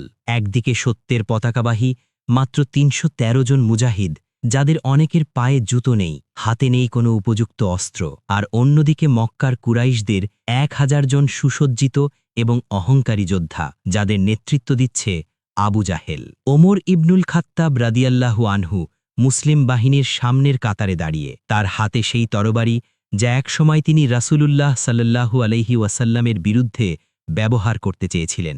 আজ সেই তরবারি কোষমুক্ত হয়েছে রাসূলুল্লাহ সাল্লাল্লাহু আলাইহি ওয়াসাল্লামকে রক্ষা করার জন্য। তার পরনে যুদ্ধের বর্ম, মাথায় লৌহ শিরস্ত্রাণ। মরুভূমির লু হাওয়া বইছে, কিন্তু ওমরের শরীরের রক্তে বইছে শাহাদাতের তামান্না। বদর প্রান্তর তখন ধুলোয় অন্ধকার। উভয় পক্ষের সেনাদল একে অপরের দিকে এগিয়ে আসছে।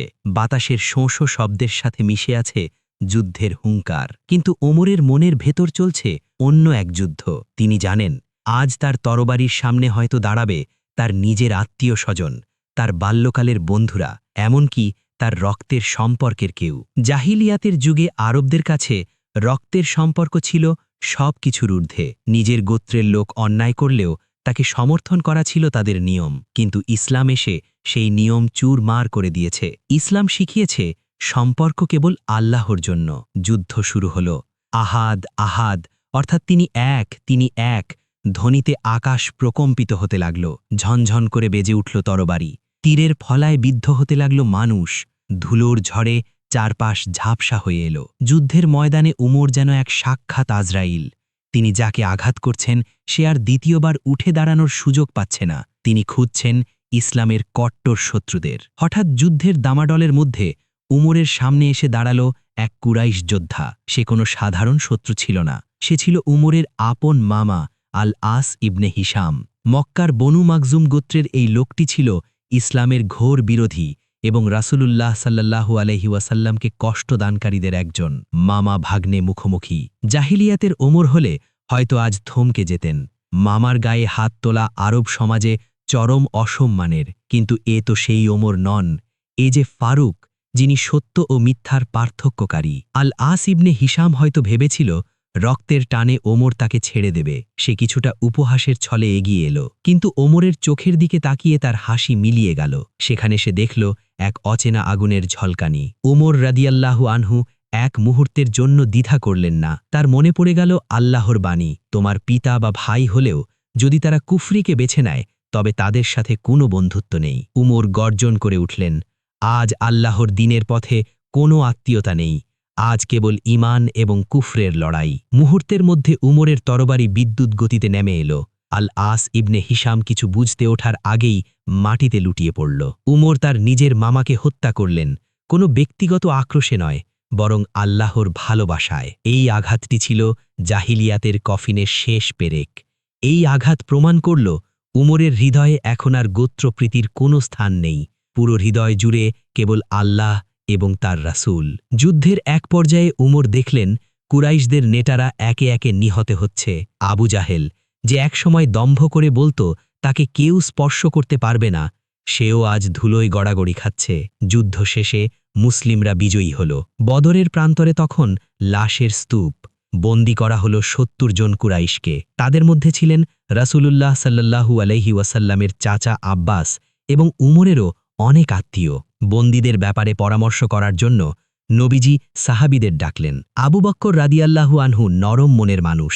তিনি পরামর্শ দিলেন মুক্তিপণ নিয়ে তাদের ছেড়ে দেওয়ার, যাতে হয়তো ভবিষ্যতে তারা হেদায়েত পেতে পারে। কিন্তু উমরের পরামর্শ ছিল ভিন্ন। তিনি দাঁড়িয়ে বললেন, ইয়া রাসূলাল্লাহ, এরা কুফরের শিকড়, এরা আপনাকে মক্কা থেকে বের করেছে, আপনার উপর অত্যাচার করেছে। আমার মত হল আমাদের প্রত্যেকের আত্মীয়কে আমাদের হাতে তুলে দিন। আলী তার ভাই আকিলকে হত্যা করুক, হামজা তার ভাই আব্বাসকে হত্যা করুক, আর আমি আমার অমুক আত্মীয়কে হত্যা করি। আমরা আল্লাহকে দেখিয়ে দিতে চাই যে মুশরিকদের প্রতি আমাদের মনে কোনো মায়া নেই। উমরের এই কঠোরতা ছিল আল্লাহর দ্বীনের প্রতি তার অটুট এবং অপসহীন ভালোবাসার প্রমাণ। যদিও আল্লাহ তাআলা শেষ পর্যন্ত আবু বক্করের পরামর্শ অনুযায়ী মুক্তিপণের ফায়সালা দিয়েছিলেন, কিন্তু উমরের এই ঈমানী তেজ আসমানে ফেরেশতাদেরও বিস্মিত করেছিল। বদর যুদ্ধ শেষ হল। মদিনায় ফেরার পথে উমর আকাশের দিকে তাকালেন। ১ বছর আগেও তিনি ছিলেন মক্কার এক সাধারণ গোত্রনেতা, আর আজ তিনি আল্লাহর সৈনিক। তার তরবারিতে লেগে আছে নিজের মামার রক্ত, কিন্তু তার মনে কোনো অনুশোচনা নেই, আছে এক গভীর প্রশান্তি। কারণ তিনি জানেন এই রক্তক্ষরণ কোনো পার্থিব স্বার্থে নয়, বরং শাশ্বত সত্য প্রতিষ্ঠার জন্য। একটি রাত তাকে বদলে দিয়েছিল ঠিকই, কিন্তু বদরের এই দিনটি তাকে চিরস্থায়ী মর্যাদার আসনে বসিয়ে দিল। সময় নদীর স্রোতের মতো গড়িয়ে চলল। বদর, উহুদ, খন্দকের কঠিন দিনগুলো পার হয়ে মক্কা বিজয় হল। এরপর বিদায় নিলেন মহানবী হজরত মোহাম্মদ সাল্লাল্লাহু আলাইহি ওয়াসাল্লাম। সিদ্দিকে আকবর আবু বকর রাদিয়াল্লাহু আনহুয়ের খেলাফত কালও শেষ হল।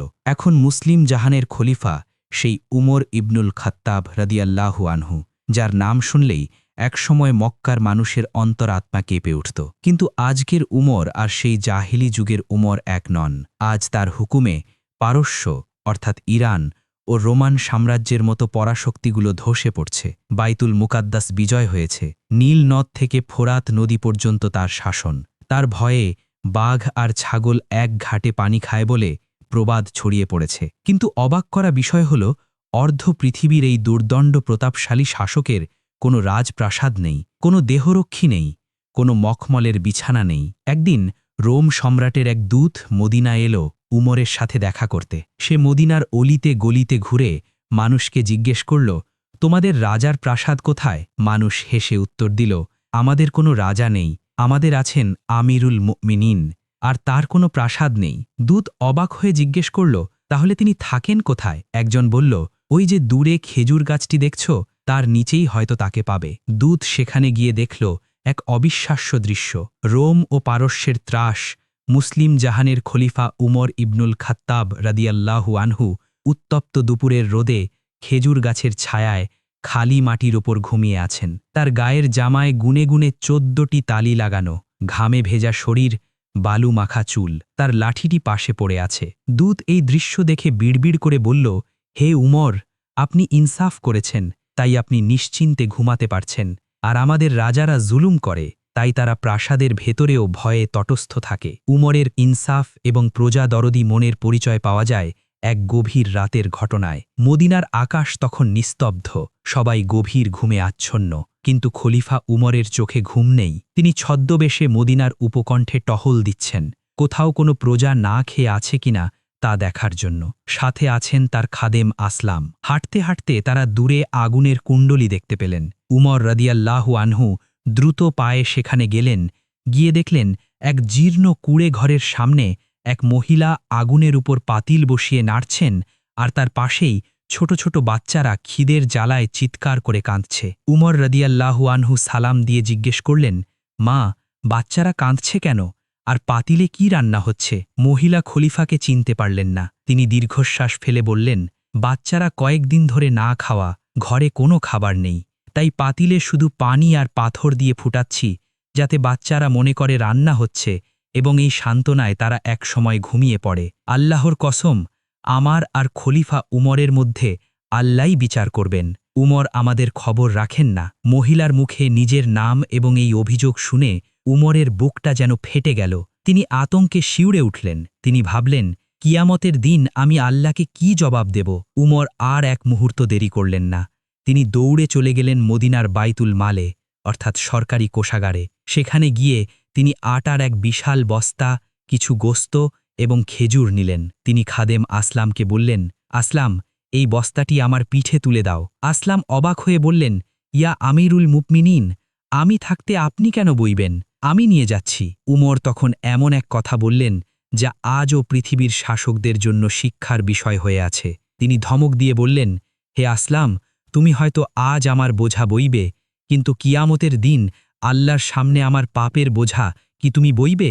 আমাকেই নিতে দাও, কারণ এর জবাবদিহিতা আমার। অর্ধ পৃথিবীর শাসক উমর ঘর্মাক্ত শরীরে সেই ভারী আটার বস্তা পিঠে করে মরুভূমির পথ পাড়ি দিয়ে সেই মহিলার কাছে পৌঁছলেন। তিনি নিজে বসে চুলায় ফুঁ দিয়ে আগুন জ্বালালেন। তার ঘন দাড়ি ধোঁয়ায় ভরে গেল। তিনি নিজের হাতে রান্না করলেন এবং বাচ্চাদের মুখে খাবার তুলে দিলেন। বাচ্চারা পেট ভরে খেয়ে যখন হাসতে হাসতে ঘুমিয়ে পড়ল, তখন উমরের মুখে তৃপ্তির হাসি ফুটল। যাওয়ার সময় উমর মহিলাকে কিছু অর্থ দিয়ে বললেন, আগামীকাল খলিফার দরবারে এসো, তোমার জন্য ভাতার ব্যবস্থা হবে। পরদিন সেই মহিলা দরবারে এসে যখন দেখলেন গত রাতের সেই বস্তা বহনকারী ব্যক্তি খলিফা উমর, তখন তিনি লজ্জায় ও বিস্ময়ে হতবাক হয়ে গেলেন। উমর রাদিয়াল্লাহু আনহু সিংহাসনে বসেও ছিলেন মাটির মানুষ। তিনি প্রায়ই বলতেন, ফোরাত নদীর তীরে যদি একটি কুকুরও না খেয়ে মারা যায়, তবে আমার ভয় হয় কিয়ামতের দিন আল্লাহ উমরকে সে সম্পর্কে জিজ্ঞেস করবেন। এই অধ্যায় কি আমাদের মনে করিয়ে দেয় সেই রাতের কথা, যেই রাতে উমর তরোয়ারি হাতে বেরিয়েছিলেন। সেই তরোয়ারি শেষ পর্যন্ত কোনো মানুষকে হত্যা করেনি, বরং সেই তরোয়ারির তেজ রূপান্তরিত হয়েছিল এক বিশ্বজয়ী ইনসাফে, যা ক্ষুধার্ত শিশুর মুখে হাসি ফুটিয়েছিল। ইসলাম এভাবেই একজন মানুষকে বদলে দেয়। 23 হিজরি সাল, জিলহজ মাস। মদিনার মসজিদে নববীতে ফজরের আজান হয়েছে। মদিনার আকাশ তখনও কিছুটা অন্ধকার, কিন্তু মুসল্লিদের হৃদয়ে ইমানের আলো। কাতারে কাতারে মানুষ দাঁড়িয়ে আছে নামাজের জন্যে। ইমামের জায়গায় দাঁড়িয়ে আছেন অর্ধ পৃথিবীর শাসক আমিরুল মুমিনিন ওমর ইবনুল খাত্তাব রাদিয়াল্লাহু আনহু। ওমর তাকবীরে তাহরিমা বাঁধলেন, আল্লাহু আকবার। তিনি সূরা শুরু করলেন, কিন্তু কে জানত এটিই হবে তার জীবনের শেষ নামাজ? পেছনের কাতার থেকে এক বিষাক্ত ছায়া এগিয়ে এলো। সে ছিল ফিরোজ বা আবু লুলু আল মাজুসি, এক পারসিক অগ্নিপূজক দাস। তার হাতে ছিল 2 মাথাওয়ালা এক বিষাক্ত খঞ্জর। ওমর যখন কিরাত পড়ছিলেন, তখন সেই পাপিষ্ঠ ব্যক্তি ওমরের উপর ঝাঁপিয়ে পড়ল। একবার নয়, দুবার নয়, পরপর কয়েকবার সে খঞ্জর দিয়ে ওমরের নাভি ও পেটে আঘাত করল। মসজিদের ভেতর হট্টগোল শুরু হল। ওমর রাদিয়াল্লাহু আনহু যন্ত্রণায় মাটিতে লুটিয়ে পড়লেন। রক্তে ভেসে যাচ্ছে মিহরাব। কিন্তু এই চরম মুহূর্তেই ওমরের ইমানি চেতনা ছিল টনটনে। তিনি আব্দুর রহমান ইবনে আউফ রাদিয়াল্লাহু আনহুর হাত ধরে তাকে ইমামতির দায়িত্ব দিয়ে ইশারা করলেন নামাজ শেষ করার জন্যে। নিজে যন্ত্রণায় কাতরাচ্ছেন, তবুও জামাত যেন না ভাঙে। নামাজ শেষে সাহাবীরা ওমরকে ধরাধরি করে তার বাড়িতে নিয়ে গেলেন। মদিনার ঘরে ঘরে কান্নার রোল পড়ে গেল। সূর্য ওঠার সাথে সাথে সংবাদ ছড়িয়ে পড়ল উমরের উপর হামলা হয়েছে। জ্ঞান ফেরার পর উমর রাদিয়াল্লাহু আনহু প্রথমেই যে প্রশ্নটি করলেন তা শুনে উপস্থিত সবাই কেঁদে ফেলল। তিনি নিজের বাঁচার কথা ভাবলেন না, রাজ্যের কথা ভাবলেন না। তিনি জিজ্ঞেস করলেন, হে লোকেরা, আমাকে কে আঘাত করেছে? বলা হল, মুগিরা ইবনে সুবার দাস আবু লুলু, অগ্নিপূজক। উমরের মুখে এক প্রশান্তির হাসি ফুটে উঠল। তিনি বললেন, আলহামদুলিল্লাহ, সমস্ত প্রশংসা আল্লাহর, যিনি আমার মৃত্যু কোনো মুসলিমের হাতে লেখেননি। কিয়ামতের দিন অন্তত কোনো মুসলিম আল্লাহর সামনে দাঁড়িয়ে দাবি করবে না যে সে আমাকে হত্যা করেছে। উমরের অবস্থা ক্রমশ খারাপ হচ্ছিল। ডাক্তাররা এসে জানিয়ে দিলেন বাঁচার আর কোনো আশা নেই, বিষ ছড়িয়ে পড়েছে। উমর বুঝতে পারলেন তার বিদায়ের সময় উপস্থিত। তখন তিনি তার পুত্র আবদুল্লাহ ইবনে উমর রাদিয়াল্লাহু আনহুকে কাছে ডাকলেন। অর্ধ পৃথিবীর শাসনভার যার হাতে, তার শেষ ইচ্ছেটি ছিল বড় অদ্ভুত এবং আবেগময়। উমর বললেন, হে আবদুল্লাহ, তুমি এখনই উম্মুল মুমিনিন আয়েশা রাদিয়াল্লাহু আনহার কাছে যাও, তাকে আমার সালাম জানাও, কিন্তু সাবধান, আমিরুল মুমিনিন বলবে না, কারণ আজ আমি আর মুমিনদের আমির নই, আমি একজন সাধারণ মানুষ। তাকে বলো, ওমর আপনার কাছে অনুমতি চাইছে সে তার দুই বন্ধুর অর্থাৎ রাসূলুল্লাহ সাল্লাল্লাহু আলাইহি ওয়াসাল্লাম এবং আবু বকরের পাশে সমাহিত হতে চায়। রাসূলুল্লাহ সাল্লাল্লাহু আলাইহি ওয়াসাল্লামের রওজা মুবারকের পাশে একটি কবরের জায়গাই খালি ছিল। আয়েশা রাদিয়াল্লাহু আনহা সেই জায়গাটি নিজের জন্য রেখে দিয়েছিলেন। তিনি চেয়েছিলেন মৃত্যুর পর স্বামী এবং বাবার পাশে শুয়ে থাকবেন। আবদুল্লাহ ইবনে উমর রাদিয়াল্লাহু আনহু যখন আয়েশার দরজায় গিয়ে অনুমতি চাইলেন, তখন আয়েশা কাঁদছিলেন। ওমরের বার্তা শুনে তিনি কিছুক্ষণ চুপ থাকলেন। তারপর ইসলামের ইতিহাসের অন্যতম বড় ত্যাগের নজির স্থাপন করে বললেন, আমি এই জায়গাটি নিজের জন্য রেখেছিলাম, কিন্তু আজ আমি নিজের উপর উমরকে প্রাধান্য দিচ্ছি। যাও, তাকে অনুমতি দিলাম। আবদুল্লাহ ইবনে উমর দৌড়ে ফিরে এলেন, বাবার কানের কাছে মুখ নিয়ে বললেন, বাবা, সুসংবাদ, মা আয়েশা অনুমতি দিয়েছেন। যন্ত্রণা কাতর উমরের মুখ উজ্জ্বল হয়ে উঠল। তিনি বললেন, আলহামদুলিল্লাহ, এর চেয়ে বড় কোনো দুশ্চিন্তা আমার ছিল না। আমার লাশ যখন খাটিয়ায় তোলা হবে, তখন আরেকবার আয়েশার কাছে অনুমতি চাইবে। যদি তিনি তখনও অনুমতি দেন, তবে আমাকে সেখানে দাফন করো। অবশেষে সেই মুহূর্তটি এলো। পহেলা মুহাররাম, ২৪ হিজরি, রবিবার। উমর ইবনুল খাত্তাব রাদিয়াল্লাহু আনহু তার রবের ডাকে সাড়া দিয়ে চলে গেলেন। ইন্না লিল্লাহি ওয়া ইন্না ইলাইহি রাজিউন। মদিনার মানুষ শোকে পাথর হয়ে গেল। আলী রাদিয়াল্লাহু আনহু উমরের লাশের পাশে দাঁড়িয়ে কেঁদে কেঁদে বললেন, হে উমর, আল্লাহর কসম, আমার সব সময় আশা ছিল আল্লাহ আপনাকে আপনার দুই বন্ধুর সাথেই রাখবেন, কারণ আমি প্রায়ই শুনি নবীজি বলতেন, আমি আবু বকর এবং উমর প্রবেশ করলাম, আমি আবু বকর এবং উমর বের হলাম। আজ আপনারা তিনজন শেষবারের মতো একত্রিত হলেন। উমরের জানাজা হল। হাজার হাজার সাহাবী অশ্রু সজল চোখে বিদায় জানালেন তাদের প্রিয় নেতাকে। তাকে নিয়ে যাওয়া হল আয়েশা রাদিয়াল্লাহু আনহার হুজরায়। সেখানে পাশাপাশি শুয়ে আছেন বিশ্বনবী হযরত মুহাম্মদ সাল্লাল্লাহু আলাইহি ওয়াসাল্লাম এবং তার সঙ্গী আবু বকর রাদিয়াল্লাহু আনহু। তাদের পায়ের কাছে খনন করা হল উমরের কবর। গল্পের শুরুটা মনে আছে? এক অন্ধকার রাতে মক্কার এক যুবক খোলা তরবারি নিয়ে বেরিয়েছিল মুহাম্মদকে হত্যা করার জন্যে। তার চোখে ছিল ঘৃণা, হৃদয়ে ছিল আক্রোশ। আর আজ একই মানুষ সেই একই নবীর পাশে চিরনিদ্রায় শায়িত হয়ে আছেন। তরবারি নয়, আজ তাদের মাঝে শুধুই ভালোবাসা আর শান্তির বন্ধন। মাঝখানের সময়টুকু কি ছিল? ছিল সূরা তহার কয়েকটি আয়াত, ছিল সত্যের কাছে আত্মসমর্পণের সাহস, আর ছিল এক জীবনের কান্না ভেজা তওবা। একটি রাত সত্যিই বদলে দিয়েছিল একজন কাফিরের জীবন। উমর ইবনুল খাত্তাব থেকে তিনি হয়ে উঠলেন জান্নাতের সর্দার। তার গল্প আমাদের শেখায়, অতীত যত অন্ধকারই হোক, হেদায়েতের আলো এক মুহূর্তেই সবকিছু বদলে দিতে পারে। আল্লাহ যাকে চান এভাবেই কাছে টেনে নেন।